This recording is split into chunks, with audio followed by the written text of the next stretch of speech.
I'm Kat Pokras, and this is News Recap. Breaking news from Utah. Conservative activist Charlie Kirk was shot during a student Q&A at Utah Valley University. The shooter presumably fired from a nearby building. There is a suspect who is now in custody, but it has just been confirmed that he's not a shooter. Kirk reportedly fell from his chair and authorities evacuated the campus. California Governor Gavin Newsom called the attack disgusting, vile, and reprehensible. J.D. Vance posted on X, "Dear God, protect Charlie in his darkest hour." President Trump urged Americans to pray for Kirk, calling him a great guy from top to bottom. Kirk is a co-founder of Turning Point USA and a popular media figure. He has gathered millions of supporters by promoting conservative ideas in schools and universities. His total audience on X and TikTok is over 12 million people. FBI Director Kash Patel confirmed that agents immediately rushed to the scene. Shortly before the shooting, Kirk posted on X that the university was, quote, ready for the first stage of the American comeback tour. Utah Governor Spencer Cox said law enforcement is keeping him updated and promised that those responsible will be held accountable. He emphasized that violence has no place in public life and urged everyone, regardless of political views, to condemn the incident. Investigations are ongoing and details on Kirk's condition have not been fully released. Coming up next. Trump cracks down on misleading drug ads, but don't expect a full ban anytime soon. President rolls 20 SUVs 2 blocks for dinner, declares DC a safe zone, and hints at sending troops to another city. Russian drones breach Poland, NATO intercepts, Trump weighs in. Wisconsin man reveals why he faked his death to start fresh in the country of Georgia. Poland is on high alert after several Russian drones entered its airspace over many hours and were shot down with NATO's help. Prime Minister Donald Tusk called it a military success, but warned it also changes the political situation. The fact that these drones, which directly threatened our security, were downed is, of course, a success for our and NATO's military. But it also changes the situation, the political situation. That's why these allied consultations I'm talking about will now take the form of a formal request to activate Article 4 of the North Atlantic Treaty. Activating Article 4 means Poland is officially asking NATO members to meet and discuss the threat. It doesn't automatically trigger military action, but it signals serious concern and calls for an allied response.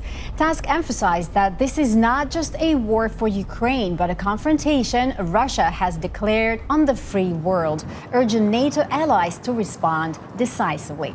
President Donald Trump reacted Wednesday with bemusement, posting on Truth Social, quote, "What's with Russia violating Poland's airspace with drones? Here we go."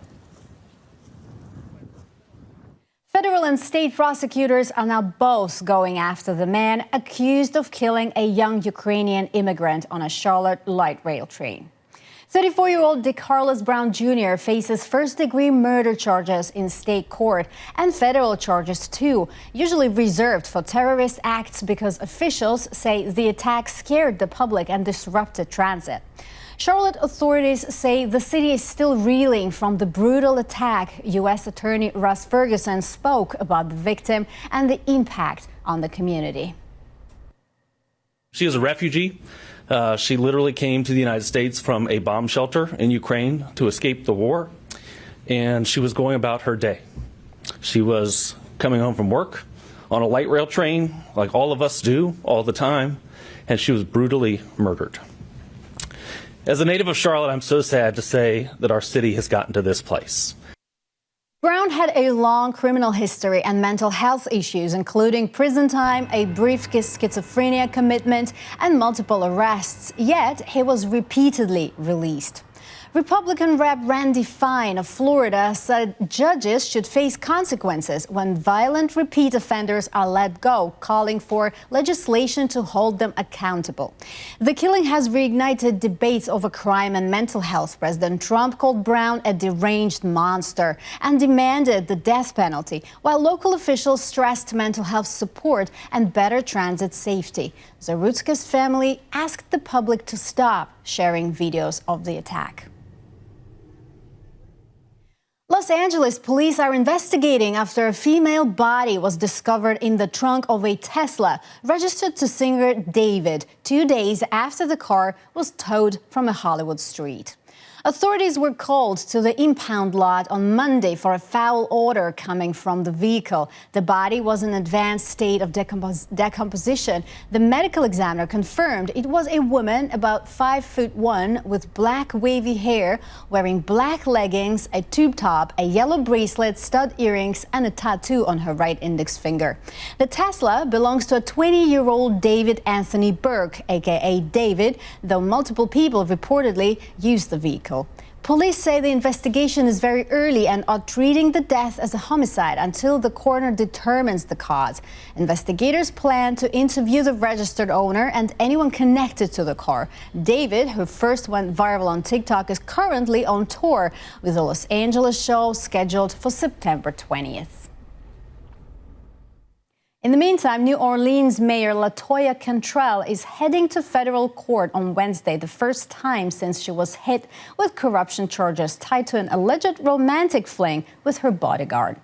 Prosecutors say Mayor LaToya Cantrell and her bodyguard spent years hiding their relationship while whining, dining, and traveling on taxpayers' money. Cantrell faces conspiracy, fraud, and obstruction of justice charges. The bodyguard in question, Jeffrey Vappy, already pleaded not guilty and faces more charges on Friday. Cantrell, New Orleans' first female mayor, is also the first charged while in office, with 4 months left in her term. She stayed silent even since the indictment, even during Hurricane Katrina anniversary events.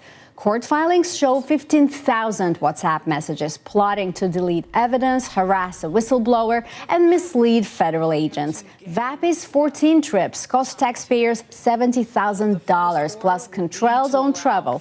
One message mentions in 2021 Scotland trip where it all started. Cantrell denies the city-funded romance. A federal judge just told President Trump not so fast, blocking his attempt to fire Federal Reserve Governor Lisa Cook for now. That means Cook stays on the board and can keep doing her job while the courts sort out the drama. Judge Gia Cobb noted that keeping the Fed independent is kind of a big deal. It's critical for the banking system to stay stable, she said. Cook's lawyers argued Trump had no legal reason to fire her over alleged mortgage fraud. And by the way, she's not charged with anything. Thanks to the ruling, Cook can still join the Fed's two-day meeting starting September 16th, when interest rates will likely get some attention. Trump's team insists he was in the right, but Cook's lawyers call the allegation unsubstantiated and vague. Cook is the first black woman to serve on the Fed's board in 110 years and was previously a professor of economics. In other words, she knows what she's doing, and the court agrees she can keep doing it. President Trump went out for dinner on Tuesday night, just around the corner from the White House. His motorcade sped a grand total of 2 blocks to Joe's Seafood, Prime Steak, and Stone Crab restaurant because nothing proves the city is safe quite like rolling 20 SUVs to get to dinner. Trump insisted that deploying the National Guard and federalizing the police turned Washington into a safe zone. This was one of the most unsafe cities in the country. Now it's as safe as there is in the country. So we're here with cabinet members having dinner, and everybody should go out. The restaurants now are booming. People are walking. Thank you. Thank you. The restaurants now are booming. People are going out to dinner where they didn't go out for years, and it's a safe city. Not everyone agrees. Protests have been frequent and clashes between residents and armed officers have broken out in normally quiet neighborhoods. Some restaurants say business is down since the crackdown started in August. Before going inside, Trump said he'll soon send troops to another U.S. city. He didn't name the city, only that its mayor and governor would love us to be there, and hinted the announcement could come as soon as Wednesday. The NYPD is stepping up security at East River bridges and tunnels connecting Manhattan and Queens ahead of the 24th anniversary of 9/11, and for good reason. Police Commissioner Jessica Tisch said the department is responding to a vague, uncorroborated terror threat, while also actively searching for a dangerous suspect tied to a Queens double homicide. That suspect is Jamal McGriff, 42 years old, from the Bronx. Authorities say McGriff killed a couple in Queens on September 8th, then committed arson, robbery, and other crimes. Investigators from the NYPD and our partners on the Regional Fugitive Task Force are working around the clock to locate and to apprehend Mr. McGriff, and we appreciate the public's and the media's assistance here. If anyone sees Mr. McGriff, please do not approach him and call 911 right away. Again, this individual should be considered armed and dangerous. Meanwhile, the city's surging officers at critical infrastructure are monitoring threats and trying to keep New Yorkers safe on multiple fronts. President Trump is cracking down on prescription drug ads, but he's not banning them. On Tuesday, he signed a memorandum targeting misleading ads on TV, social media, and influencers' accounts. Officials say many ads skip risk warnings. The administration plans at least 100 cease and desist letters and thousands of warnings to enforce the rules. They're also closing a 1997 loophole that allowed ads send viewers to a website instead of listing side effects in the ad. Doctors and some pharma CEOs asked the administration to act. Trump's Make America Healthy Again Commission says HHC, FDA, FTC, and DOJ will step up monitoring of online and telehealth ads. The White House is back on kids' health with a new Make America Healthy Again report. This follow-up builds on Health Secretary Robert Kennedy Jr.'s May report, which called today's children the sickest generation in American history. The latest report focuses on 4 areas: more research, policy reforms, including a new vaccine framework, public awareness campaigns, and partnerships with private companies. Big issues like food insecurity and gun violence barely get a mention. Kennedy sticks to his favorite targets: overprescribing, too much screen time, and, of course, vaccines. Schools will bring back the presidential fitness test. The FDA will continue phasing out artificial food dyes, and small dairy farmers get fewer barriers to sell raw milk, something Kennedy personally loves, despite risks of E. coli and salmonella. Kennedy wants to fix the vaccine system, claiming injury reports are invisible and promising a new framework to review childhood vaccines, just as the U.S. faces its largest measles outbreak in decades. Much of it recycles old policies. Bottom line, the White House is talking kids' health again, but don't expect big changes. After Health Secretary Robert Kennedy Jr.'s latest Make America's Healthy Again report on kids' health, Congress is focusing on CDC. The Senate Health Committee will hold a September 17th hearing with former CDC Director Susan Menares, who was fired last month after refusing Kennedy's direction to pre-approve recommendations from the Vaccine Advisory Panel. Other top CDC officials also resigned, including Dr. Deborah Howry, Dr. Dimitri Daskalakis, and Dr. Daniel Jernigan.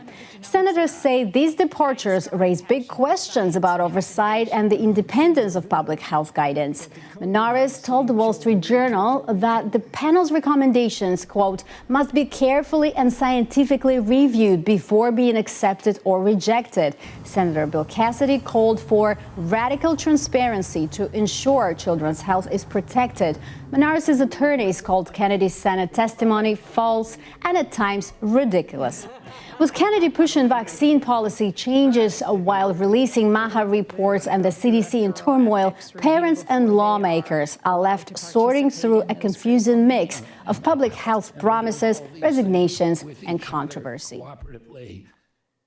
Kamala Harris opens up about her brief 2024 presidential run in a new memoir, taking aim at Joe Biden and his team. Quote, "In retrospect, I think it was recklessness," she writes, of letting Joe and Jill decide whether he should run again. Harris says the Biden team worked against her rise when polls showed she was gaining popularity. Aides weren't thrilled. "If I did well, he did well," she writes, but the team didn't get it. Her loyalty sometimes held her back, most famously during a View interview where she couldn't think of anything she'd have done differently than Biden. She also addresses Biden's age, noting he got tired but wasn't incapacitated. Harris says she was undercut in other ways too, called border czar for migration issues. No one helped her highlight her achievements, leaving her to shoulder the blame. Harris hasn't ruled out another run, but seems ready to chart her own path. Ryan Borgward, the Wisconsin man who faked his own death last year, has finally explained why he pulled the stunt. He left his family and was heading to Georgia, the country, to meet an online girlfriend in Tbilisi. Borgward said he felt like a total failure. $75K in credit card debt, $130K in business debt, a rough marriage, and kids who didn't want anything to do with him. Meeting someone online with a similar story seemed like the only escape. On the night he disappeared, he told his wife he was off to watch the Northern Lights, then flipped his kayak, biked overnight, and caught a bus to Canada.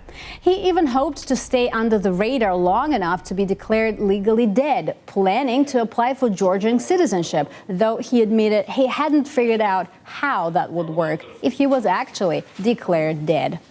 Borgward pleaded no contest to obstruction last month, served 89 days in jail, and his wife divorced him in May. A cell phone video captured a shocking scene in Oklahoma City, an inmate hanging out of the back window of a state prison transport van traveling at freeway speeds on I-40. The man, wearing an orange jumpsuit, faced traffic and gestured to drivers. The rear window looked broken or removed. The van pulled onto the shoulder after about a minute. Tegan Martin, who recorded the video, and her sister driving nearby, feared he might jump. The Oklahoma Department of Corrections said the inmate caused the damage and officers quickly secured him. The transport finished without other problems. The department isn't releasing the inmate's name and didn't say if there's an investigation, but said it is committed to safety and accountability. And the latest update from Utah, Charlie Kirk has died. Our condolences to his family and friends. And that is all for now, the top stories of the day. I'm Kat Pokras, and I'll see you next time.